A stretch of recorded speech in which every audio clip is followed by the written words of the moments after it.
যত বয়স বাড়ছে চুলও পেকে যাচ্ছে। এ তো দু চার বছর পরে সব পেকে যাবে। চুল তো পাকবেই, বয়স বাড়লে তো চুল পাকবেই, এটা তো স্বাভাবিক, তাই কি না? তবে হ্যাঁ, একটা কাজ করতে পারো। কিছু তোমাকে একটা জিনিস শিখিয়ে দিচ্ছি, যদি তুমি এটা করো তোমার সহজে চুল পাকবে না এবং তোমার ত্বক থাকবে উজ্জ্বল। কি করে?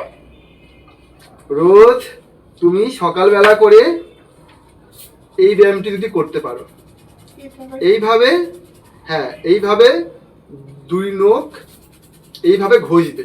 যখনই সময় পাবে তখনই 5 থেকে 10 মিনিট তুমি এইভাবে ঘষবে, দেখবে তোমার ত্বক উজ্জ্বল হবে এবং সহজে চুল পাকা কমে যাবে। এইভাবে তুমি দুধ ঘষবে। আর জানো হাত হাত ঘষলে কি হয়? হাত যত ঘষবে তত এনার্জি বৃদ্ধি পাবে, শক্তি পাবে, যত হাতের তালু তুমি ঘষবে। দারুণ। করে দেখো, দেখবে রোজ করতে হবে তবে রেজাল্ট পাবে, একদিন করলে হবে না। আচ্ছা দেখবো তো রোজ করে।